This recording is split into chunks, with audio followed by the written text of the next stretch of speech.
Hello and welcome to the Jameson Files. I'm your host, Carrie Weber, and it's such a pleasure to be with you once again. If you're joining us live, thank you so much for taking the time out of your day to join us for some thought-provoking conversation. If you're listening to this through our podcast channels, thank you for being a part of the Jameson Files community. You can find us anywhere that you listen to podcasts, on iTunes, Spotify, or Google Play. I invite you to find us there and invite your peers to follow us as well. We'd love to grow the Jameson Files community with professionals just like you. So thank you in advance for spreading the word and sharing these great episodes that we are putting out in 2021.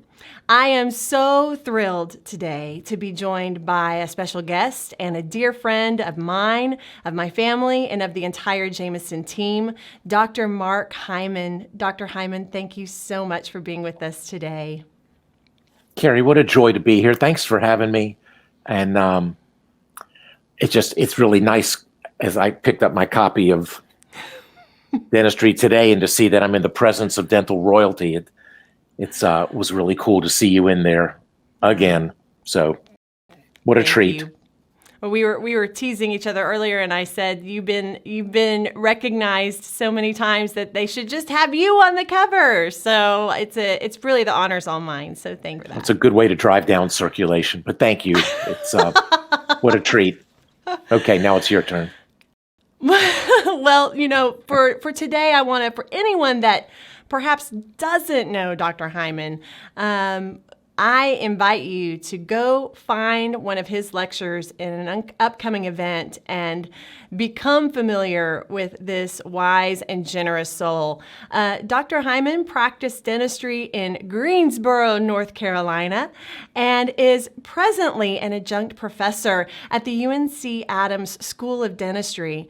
In addition to that, he has been a thought leader in dentistry over the years, providing incredible content to publications, for webinars, and lecturing all across the country to dentists and teams, really changing their lives for the better as a mentor for the greater good of dentistry.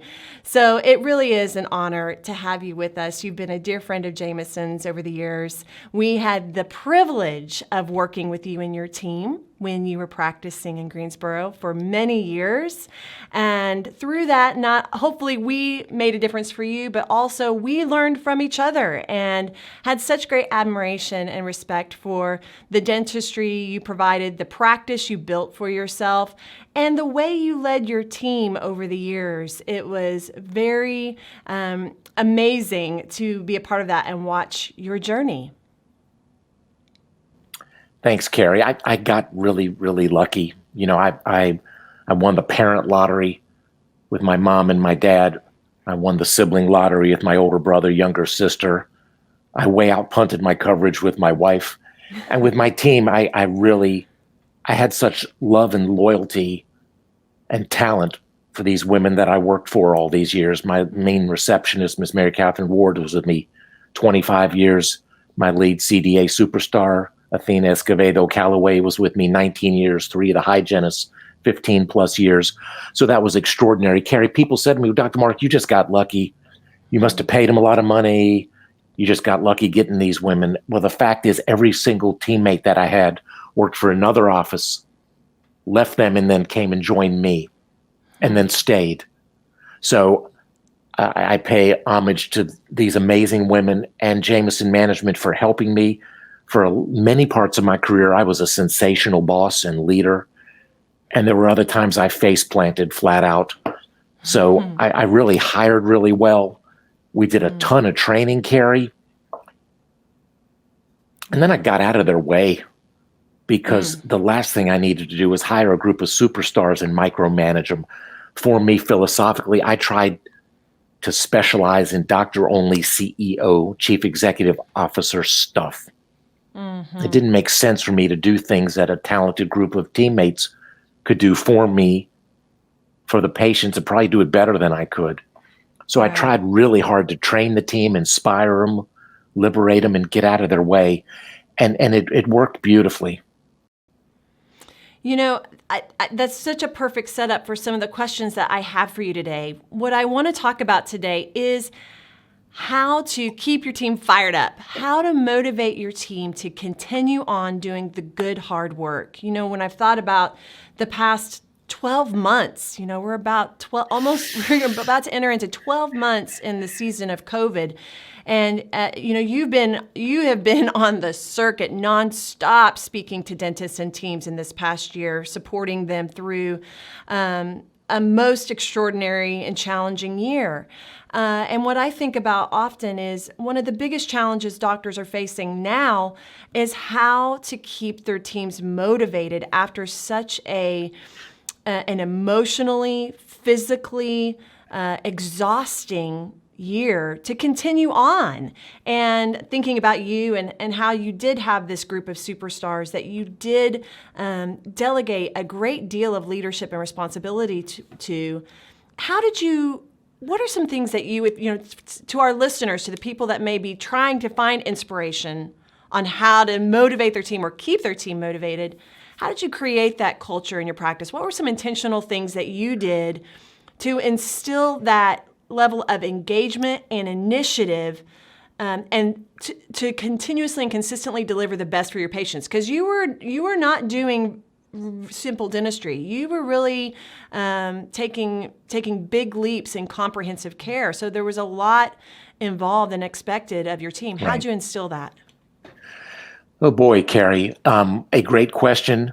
One of the biggest things I think I did was inspire the team. We didn't have an office manager.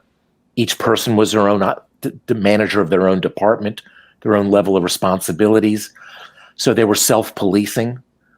The idea of motivation, again, I would rather call myself a liberating boss. The training that we had from Jameson management, we had every 4 months, we had 2 days of in-office coaching at a monthly leadership call with Dr. Kathy Jameson, my co-hero mentor and a good friend of yours. And I had a weekly marketing call as well. And so outside of dentistry, outside of the Jameson coaching, every teammate that I had took Dale Carnegie training, where we studied how to win friends and influence people. And I've had people say to me, Dr. Mark, well, that's expensive. Why? I mean, a couple grand per teammate. What happens if you train them for Dale Carnegie and they leave? And I said, well, what happens if you don't send them to Dale Carnegie and they stay? So I've tried to be of abundance instead of scarcity. We did lunch and learns every month where I would bring in a supply rep, a manufacturing rep. I probably took the team out to lunch once a week. So I was constantly feeding them. New teammates would kid that they would get the freshman 15 when a new teammate would come on board because they figured they had to go to lunch and eat everything. And they did. We read a lot of books together as an organization. We read Dale Carnegie, How to Win Friends and Influence People, Stephen Covey, 7 Habits of Highly Effective People, ZAP, Z-A-P-P, The Lightning of Empowerment by Bynum and Cox, Who Moved My Cheese, Raving Fans, Millionaire Next Door, Good to Great by Collins, Creating a Healthy Work Environment by Dr. Kathy Jameson, Collect What You Produce by Dr. Kathy Jameson. So every couple months we would read a book as an office and have a team meeting and talk about it. So again, people have said to me, do they buy their own books? No, I buy the books, give it to them and say, this isn't just for your work life. This is for your personal life and your enrichment and fulfillment as well. Philosophically, Carrie, I would pay for any course that any teammate wanted to take inside or outside of dentistry. If there was a special something at their church, synagogue, or mosque, I would pay for that. All of my clinical teammates were trained. Everyone knew how to use the DigiDoc, the intraoral camera. All the dental assistants knew how to use the CAD CAM, the CERAC machine, in scanning and milling and staining and glazing. We did a lot of cross-training. Every business team member was X-ray certified so they could take a Panorex, a CBCT, an emergency PA. Every clinical teammate could go up front and welcome a new patient, apply for care credit, answer the phone in a professional way. We did a yearly dream trip where we said to the team, we're going to come in 2 Fridays. Everyone's going to give their time, and all the money we make, we're going to spend it on a dream trip. So I took the team to Myrtle Beach, South Carolina, to Orlando, Florida, to the Hinman in Atlanta, to Destin, Florida, to Las Vegas several times, to San Francisco. And we would They land at the airport. I pick them up in a limousine, drive them to where we were staying. We had many bottles of champagne. At the anniversary of somebody being hired, every July 1st, that was the start date of when I bought my practice in 1986. I would give a rose to each teammate for every year they'd been with me. So last year, Mary Catherine got 25 roses. She became expensive. You know, and another piece of that, 2 of my teammates ended up national speakers. Tina Calloway was a national CDA superstar speaker, and Elena Ivy was a hygiene superstar speaker. So I sent them through an extra level of Dale Carnegie speaker training, the HIP, high impact presentations, 2-day speaker training. You know, I tried to treat them like I wanted, you know, everybody talks about the golden rule, Carrie, which is what? Treat everyone as you'd want to be treated.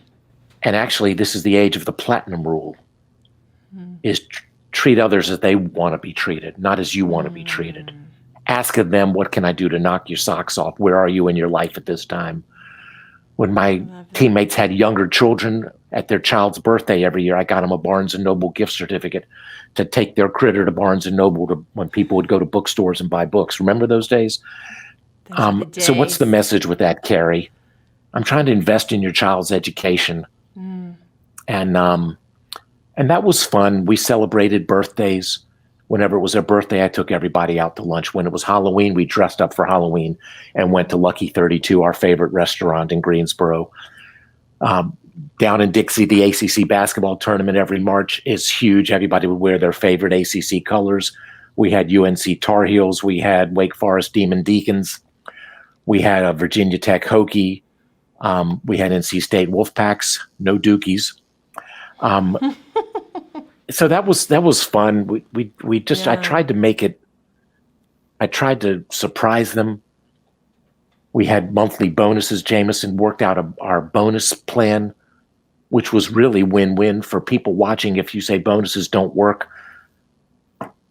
I will quote some famous Southern expression, yo mama, bonuses work when they're win-win.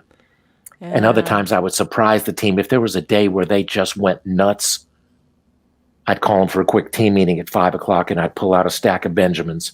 I'd pull out a stack of $100 bills. And I wouldn't say, Carrie, what did you do? But I'd say, Carrie, what did you see Amy doing well? Does that make sense? What did you catch a teammate doing right instead of you? So I tried to bring that culture into the practice of catching each other doing the right thing instead of the wrong thing. You know, Carrie, were Dr. we Hyman, perfect? No. Yeah. No. But Go ahead. You checked a lot of boxes there. And that's just the tip of the iceberg, I am certain, of things that you used to do for your team, for your patients. But you know, when you look at studies of employee engagement, not necessarily in dentistry, but just societally, what employees are saying engagement is to them is what they want from their employer for their work, is a place where they can contribute, where they can share ideas, where they can give feedback, a place where their opinion matters, a place where they can develop and grow as a professional. And they also want a sense that the leadership of their organization and their teammates care about their well-being, genuinely care about their well-being and them on a personal level.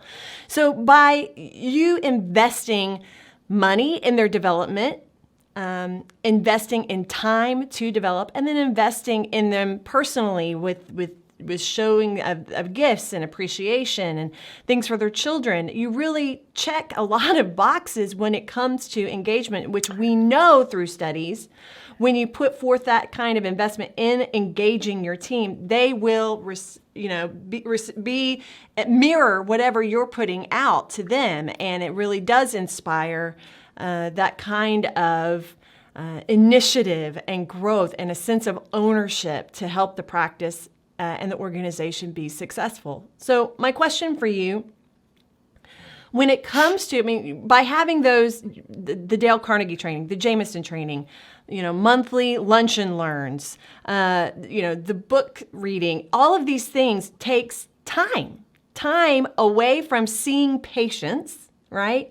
And time to work together as a team on the practice and on your individual skills and team skills, to know all that technology that you utilize, to be able to communicate with the patients effectively, and all of those things.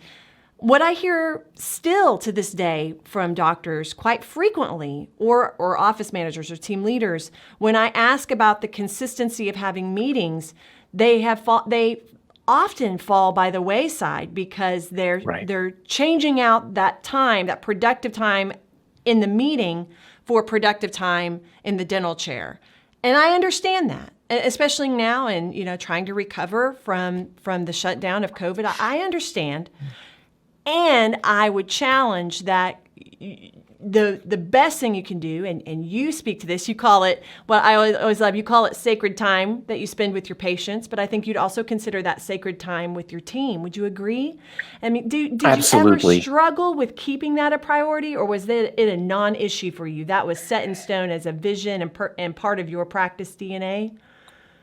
It wasn't always, because I didn't get it right the first time. I didn't know what I was doing early on, and I made a lot of mistakes.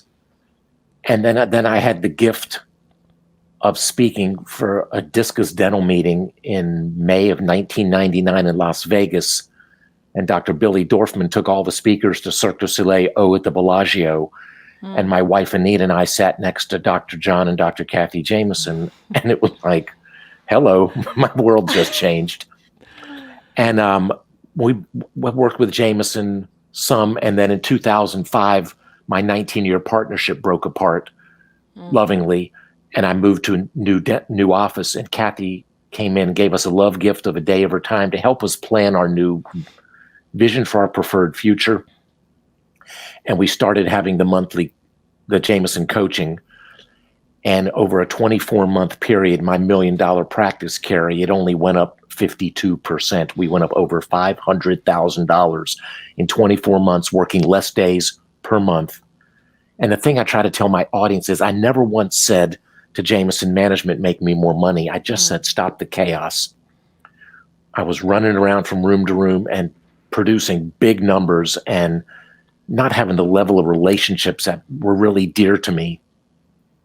And lovingly, Kathy smacked me around and put systems into our practice and made me accountable to the team, because that was one of our biggest issues. I'm a nice guy, and the teammates had trouble telling me when I didn't stick to what I had said we were going to do, or what our mission statement said, or what we stand for.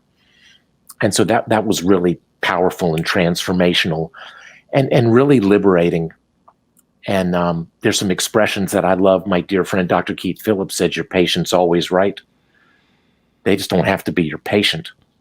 And that was really important, saying you can't be all things to all people. That's right. And that was another thing that we had to say. Some people don't fit the practice. Some teammates perhaps did it a season of their life and now they don't. So I tried to be understanding for that. Probably the worst thing that I ever did as a leader was not honoring what we were taught and not sticking to it, because I was trying to be a nice guy. So I know I'm kind of ADDing here. Did I answer your question a little bit there? Well, it sounds like it. A lot of times the learning happens through the experience, right? The lessons are learned through living through the lessons. And it sounds like you knew what life was like before committing that time to honor developing team, working together, having that connection time, and what a difference it made. But it took a bit of that experience of things are going to change. How do I do this and have that healthy, happy career I'm looking for? And also, as you had said, that golden rule, the platinum rule. If it's what I want for myself, I have to try and create that for the people that entrust me with their professional careers. And that or you grow elsewhere. Right. That sounds and like that's the corner painful, that you turned. and that's okay. May I give you an example, Carrie? I've had people now. I've worked with intraoral cameras since 1991. And it transformed my career. I've worked with many different versions. And 21 years ago, I started working with DigiDoc. It's an American company. I had 8 operatories. Carrie, how many cameras did I have? You better have had 8. I had 8. We used a camera on every patient, every procedure, before, during, after. Yeah. Ball game. Yeah. I've had people say, "But Dr. Mark, okay, I got a camera and I'll use it when I need to." And I'm like, how do you know when you need it? You don't think there's a benefit putting a picture up on a 70-inch monitor in color and letting the patient really see what's going on, documenting the before, the during, the after? Dr. Kathy Jameson, 21 years ago, asked me the question, how do you create the sense of urgency? And that is the answer, is you put a picture in front of everybody you work on. That's how people learn. That's how they own their problems. That's how you get 5-star reviews. It's unbelievable. So if you say to me, okay, Dr. Mark, I'll buy 8 cameras for 8 operatories, but we don't have time to train on them, then what's the point? Mm-hmm. So all of my teammates were trained on the camera. We were trained on the verbal skills. We were trained to not judge and not fuss at people and not say, you need a crown because I said so. We'd put a picture up. We always showed a picture of a healthy tooth, Carrie, and then we showed a picture of changes going on in their mouth. And we would ask the patient, my verbal skill is to put the picture of a broken tooth up there and just look at the patient in the eye and say, wow. And in a business negotiation, the first one to speak loses. And so you just you're looking at the patient, you're going, wow. The patient says, my tooth's cracked, you need to fix it. And it's just kind of fun to practice that way. Yeah. It's really fun to take yourself out of the game of saying, my self-esteem is dependent on somebody saying yes to me. Because you and the patient together are looking at the picture and you're learning and you're teaching. Mm-hmm. I love it. If someone's got 28 teeth and you could say 26 of your teeth look fantastic. Look at these photos. Boom, boom, boom. However, I see dramatic changes happening in these 2 teeth. Would you like to know about it? Would you like to know what your choices are? And if the patient says, no, I don't care, then say, God bless you. Go with God. Good luck. I'm here for you when you need me. So it became a whole lot of fun when the team is setting the table for you, when our business team members are sending insurance claims with the before, during, and after photos. So one of the most painful things for offices is for the young doctors particularly to suggest treatment and the patient say, let me think about it. You must need a new car. Can we watch it? Can we get a pre-denial from the insurance company? In our office, we didn't file for any pre-authorizations, pre-denials. You have an automatic second opinion with the camera. And it just became a really liberating, fun way to help people receive optimal care dentistry. You know what you did, and you continue to plant these seeds into the doctors and teams that get the opportunity to learn from you. You had a really clear vision of, here's the way I want to practice dentistry. Here we're going to use the highest caliber tools and we're going to maximize them. We're going to incorporate technology. We're going to do comprehensive care. We're going to take care of our patients in this way. This is what we're all about. This is the lane. This is the direction this bus is going. And you attracted team that wanted to be a part of that kind of philosophical care and be on that track with you. And then it was a non-negotiable for you. So when you say, some people may need to develop elsewhere, it made those decisions maybe, they're never easy, but it may have made those decisions less difficult because you knew what you were about, what that practice was about, and the expectations of the team. And if that's what you want to be a part of, it was a place to grow and thrive. I mean, you also really embraced a piece of what we call the model of success, which is, for you as a doctor, do only what you can do and delegate the rest to the best of your ability when and where it's appropriate and allowed to your team. And you really did that. Did you see that as a huge motivating factor for your team? I mean, you had your assistants really locked in and helping you with the CAD/CAM dentistry. You had an incredible treatment coordinator that stepped in from a different role in the practice. You really did delegate a great deal for your practice's success to your team. Was that motivating to them? And tremendously. I adored my team, Carrie. I'll talk about them all day long. There was a former colleague of mine at our dental society who used to call the suction a dummy stick because any dummy can use it. I'm like, well, how humiliating is that? I've had people say, well, I'll pay a bonus to my hygienists because they're the producers, but the dental assistants aren't. And I'm like, your mama, they aren't. My assistants produced a fortune. It was insulting. So our hygienists were also trained when we did Invisalign and 6-month smile orthodontics. They could talk about and impress somebody, and they could do the Zoom tooth whitening or the tray day white, night white, take home. We had 8 operatories, Carrie. We had 8 isolites. Who do we use the isolite on? Everybody. Everyone. Every patient, every procedure got an isolite. The mouthpieces cost $2. It's crazy not to use it. When I started working with Jameson Management, I had a young associate leave in the great state of North Carolina. You can only have 2 hygienists per doctor. And I've had 3 hygienists on my team. And so Dr. Kathy Jameson said, take your number 1 producing hygienist and make her treatment coordinator. And I'm like, I know you have 2 PhDs, but that's the stupidest thing I ever heard. And she kept ragging on me, and I didn't listen, and I didn't listen. And finally I said, okay, I give up. Go ahead. First 6 weeks, she added $80,000 of treatment because she had time to sit down and talk to patients about care. And I was like, I hate it when she's right like that. My dental assistants all were trained in the CAD/CAM dentistry. My total time, a crown buildup in my office, Carrie, was like $1,500 when I left private practice. And my total doctor time on that procedure was about 30 minutes. So we would come in, we would place the super topical, a mixture of lidocaine, prilocaine, and tetracaine. The patient is almost completely numb just with that. I would use my buffered local anesthetic with the onset. That company is On Pharma, buffering of the local anesthesia. Dr. McFalkel from California is a dentist and a chemist. He came up with that. So your lidocaine, articaine is now the same pH as water instead of lemon juice. It doesn't burn. The patient's numb in 90 seconds. And you can seat, treat, complete your patient. It's a killer way to work. So I would numb the patient. They're numb. I would do my prep. I'd get up and walk out. The team would pack the cord, scan, mill, try in the restoration, pre-cementation, radiograph, etch and bond it, and call me back in. I had a 19-year dental assistant. She knew what I wanted. She knew what I expected. We probably had our CERAC trainer in like 9 times to spend a full day with the team, coaching them and training them on software upgrades and advancements in CAD/CAM technology.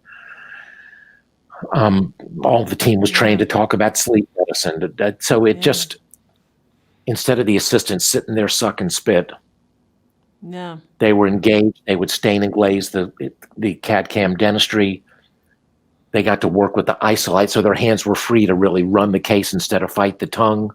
I just you took why wouldn't you do that, Carrie? delegation. It doesn't make sense to me. Yeah, I love your theory about, I can either develop and bring an opportunity for growth that is unparalleled at the risk that they may leave. Yes, they may leave. But I would rather be bringing out the best in them while they're here as a part of this team. It was definitely a part of your philosophy and your practice culture. And, understanding also, because I loved what you said at the beginning about wanting to really take that CEO inspirer role and give them freedom to have that initiative and lead from within, because you had this great understanding that you were limited by your own capacity. And if we were able to share those responsibilities with the rest of the team, wow, I mean, the sky is really the limit when you really instill that sense of culture of a high-performing team within your practice. And not only that it's something that you want and you say that you want, but you really lived by that. You did it. You invested the time. You invested the tools. You invested in the training. You hired a team that wanted to be a part of that type of an experience in a professional career. And your practicing career showed that. And now you're also having the chance to plant those seeds in the dental school students and the people that attend your lectures. And I think it's so admirable and so true to an example of what can be when you really do take a team approach to fulfilling your ideal practice vision. And so it's just, I will always admire you for it. It's just Well, thank you, Carrie. I mean, excellent example. You figured it out pretty early on. I'm not that smart, and I wasn't that good. So it made sense to hire really talented people and train them and get out of their way. Yeah. I've had people say to me with CAD/CAM dentistry, I had a dentist look me in the eye and say, if the assistant wants to use that, they should go to dental school. I've had people say to me, well, I'm not going to use the intraoral camera because I don't like what I see. Wow, that one hurts. I've had people say to me, well, I'm not going to use buffering of the anesthetic because patients are used to the shot and they can just wait. I've had people say, why would I use an isolite? Because cotton rolls work just fine. And I'm like, I'm sorry, that's just 50 shades of stupid. They're really bright men and women that have figured these things out, that if you can just focus on your number one CEO, doctor-only stuff, you can have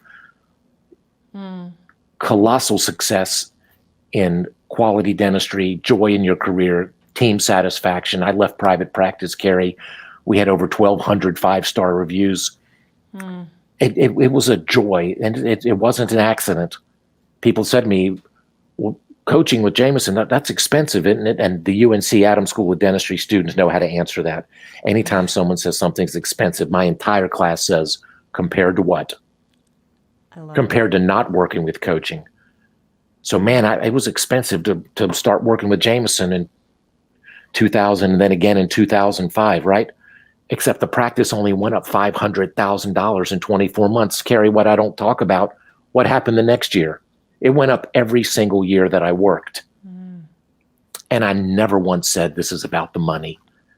It was about the team turnover, the patient satisfaction, the quality of the dentistry, the quality of my life, the amount of stress I was carrying. And this is just a fun way to work. I had one of my students, when I was showing them about the camera, they said, Dr. Mark, you're the only one that talks about this. And it was heartbreaking. I love my school. I get the privilege. I'm a quadruple Tar Heel, Carrie. So undergrad, dental school, did a 2-year oral medicine, hospital dental residency. And now I teach at the UNC Adams School of Dentistry. Right now, UNC and Michigan are the top 2 rated dental schools in the world. And why am I the only one talking about this? When I just did a gig for the Michigan dental students a couple weeks ago for their Advanced Standing International program. And I was like, you're Michigan, you guys are awesome. You're using cameras for all your patients, right? And they're like, no, with COVID, they don't let us use them. And I'm just like, oh my Lord. And I'm not putting anybody down. I understand the challenge of getting out of limiting beliefs, getting out of your own way and trusting professionals. And that, for me, the point of this podcast, it's to discuss a very special brand in dentistry and a choice for people to make. And I'm not here hawking any product, any company, anything. I paid for everything. I paid for my coaching with Jameson. I paid for cameras. I paid for my CAD/CAM machine. I believed in it, and it transformed my career. And if I could do anything for people, if this serves our time today, Carrie, if it serves people well, the one thing I can ask is that they liberate themselves from a limiting belief and just take a chance to try something, because the impact is huge and life is too short. We've seen that with COVID. It's just been terrible times for teammates. Many of our doctors, they did the best that they could. And by dismissing their teams during the peak of COVID, there's a level of humiliation and lack of job satisfaction and lack of appreciation. I understand it. I'm not putting anybody on the spot with that. But I talked to several of my former teammates who to a person said they talked to their significant other and said, I know Dr. H would have taken care of us.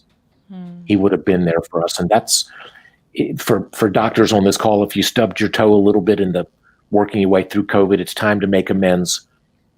Give some hugs, give some gift certificates, get out some Benjamins, bring in some coaching, and just say, we can reignite this practice. One of my young proteges, I spoke to him last night and said, I forgot to ask you, year end, how did 2020 go for you? He looked at me and kind of grinned and said, it's the biggest year I ever had.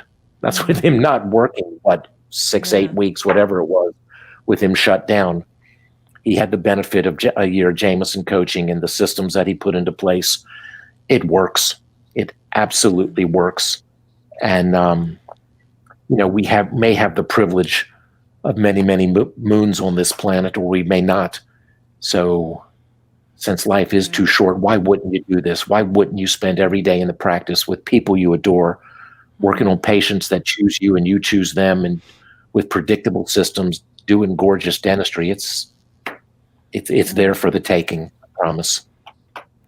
I think that's a perfect way to wrap it up in terms of, for anyone that's listening, that if you're sitting here wondering, how do I get that? I want something different than what I'm experiencing now.